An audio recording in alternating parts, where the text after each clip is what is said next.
குழந்தைங்க ஒரு கேம் விளையாடுவாங்க, அதுல ஸ்னேக்ஸ் பாம்பா இருக்கும். எவ்வளவுதான் உருட்டி உருட்டி போட்டாலும் டைஸ கரெக்டா போய் அந்த 99ல ஒரு பாம்பு நிக்கும் பாருங்க. எத்தனை பேர் விளையாண்டுருக்கீங்கன்னு தெரியல. அந்த எல்லா பாம்புலையும் தப்பிச்சு அந்த 99ல ஒரு ஸ்னேக் இருக்கும். அதுல கடி வாங்கினா எங்க வந்து நிக்கும்? திரும்ப 1ஆம் நம்பர்ல வந்து நிக்கும். அந்த மாதிரி ஒரு கொடுமை எதுவுமே இல்லை. இது நான் விளையாண்டுருக்கேன். எப்ப விளையாண்டாலும் நமக்கு ஆபத்து எங்கன்னா அந்த 99 தான். அதனால நான் எப்போ ஜெபம் பண்ணுவேன், ஆண்டவரே 97 கிட்ட வந்தனையும் ஒரு 4ஆ விழுந்துடணும், 4ஆ விழுந்து கரெக்டா 2ஆ தான் விழுகும். தினமும் அப்படி. அந்த மாதிரி பிரியமானவர்களே, எத்தனைதான் அடுத்த கட்டத்துக்கு நீங்க முன்னேறினாலும் அந்த பெட்சிமேஸ்ன்ற அந்த குணம், பெட்சிமேஸ்ன்ற மனிதர் உங்க வாழ்க்கையில இருந்தாங்கன்னா அடுத்த ஸ்டேஜுக்கு உங்களை போகவே விடாது. ஒரே வட்டத்துக்குள்ளேயே இருப்பீங்க. போன வருஷம் என்ன பிரச்சனை நடந்ததோ அதே பிரச்சனை இந்த வருஷம் நடக்கும். நீங்க வாட்ச் பண்ணி பாருங்க. இது இந்த ஆவிகள் பேரு தான் பெட்சிமேசின் ஆவி. It's a spirit of பெட்சிமேஸ். பிரியமானவர்களே, இதை துரத்த நீங்க கத்துக்கொள்ளணும். வேதாகமத்துல பெயர்களுக்குள்ள ரகசியங்கள் ஆண்டவர் வச்சிருக்கிறார்.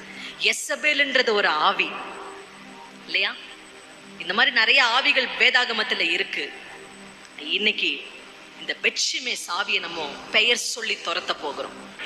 இயேசுவின் நாமத்தினாலே அடுத்த கட்டத்துக்கு போக முடியாதபடிக்கு தடுக்கிற பெட்சிமேசின் ஆவிகளை இப்பொழுதே நான் துரத்துகிறேன். இப்பொழுதே துரத்துகிறேன். ஆமென். பெட்சிமேஸ் இவனை வளரவும் விட மாட்டான், பின்னாடி போகவும் விட மாட்டான். ஒரே கட்டத்துல உட்கார வச்சிருப்பான். போன மாசம் என்ன கடன் இருந்துச்சோ அதே கடன்ல உட்கார்ந்துகிட்டே இருப்பீங்க.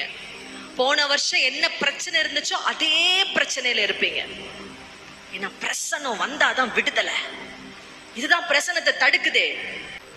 ஒருவேளை உங்க குடும்பத்துல உங்க வீட்டுல இருக்கிறவர்களுக்கு கூட இந்த பெட்சிமேசின் ஆவி அவர்களை பிடித்து அழக்களிக்கலாம். குடும்பத்துக்கு நீங்க தான் ஆசாரியன். நீங்க ஜெபிச்சா அவன் வெளியே போயேதான் ஆகணும். ஆமென். நம்மெல்லாம் இணைந்து ஜெபிக்கலாமா? இது ஒரு ஹெவி பிரேயர். என்னைக்குமே இந்த ஆவிக்குரிய போராட்டத்தை சாதாரணமா உட்கார்ந்து ஜெபிக்க கூடாது. அப்படி எழுந்து நின்று இந்த அசுத்தாவியை நம்ம துரத்தணும். இயேசுவின் நாமத்துல அந்த பெட்சிமேசின் ஆவி என் வீட்டை விட்டு தன் கரத்தை எடுப்பதாக.